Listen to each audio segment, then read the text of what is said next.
കാണിക്കാത്ത കുസൃതികളൊന്നും ഇവിടെയില്ല. 3ാം ക്ലാസ്സുകാരിയായ ചേച്ചിയുടെ പുന്നാര അനിയനുമാണ് ഇവൻ.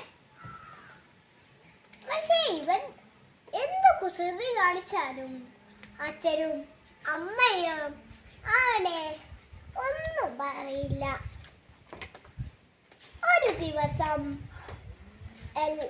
എല്ലാവരും ആ ചേച്ചി സ്കൂളിൽ പോകുന്ന ഇടയിൽ അവളുടെ എല്ലാ സാധനവും അവർക്ക് വേണം. അപ്പോൾ പിന്നെ രാവിലെ ഒരു അടിയും പിടിയുമാണ്. ചേച്ചിയുടെ എല്ലാ സാധനവും അവൻ എടുത്തോടും. അച്ഛനും ചേച്ചി പിന്നാലെ ഓടും.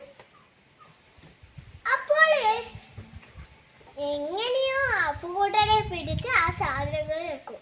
പിന്നെ കുറച്ച് കഴിയുമ്പോൾ ചേച്ചിയും അച്ഛനും അമ്മയും ഒക്കെ ഓഫീസിൽ പോകും.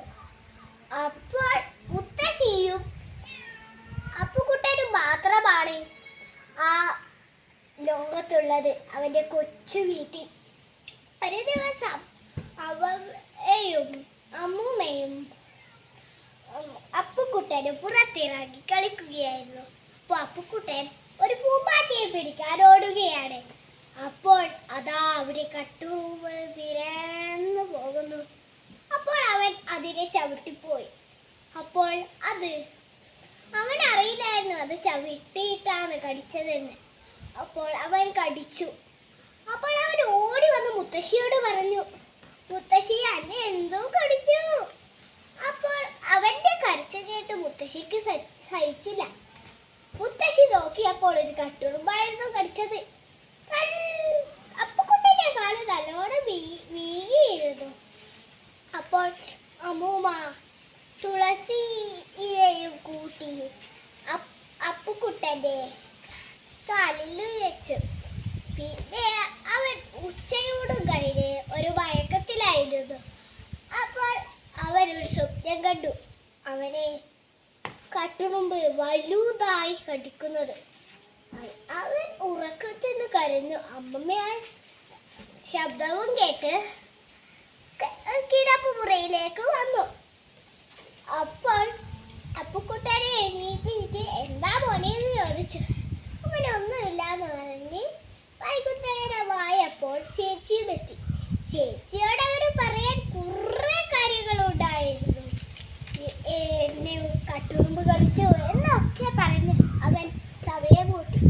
രാത്രി ആയപ്പോൾ പിന്നെയും അതാ ആ കട്ടുറുമ്പ് വരുന്നു എന്ന് വിചാരിച്ചു.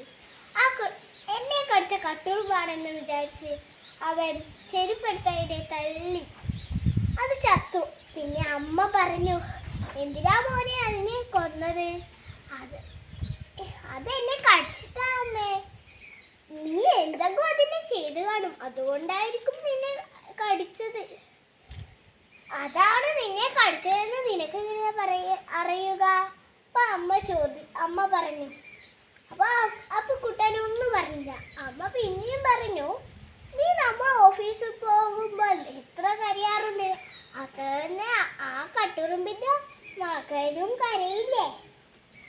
അതുകൊണ്ട് നീ എന്തിനാ അവനെ ചത്തത്?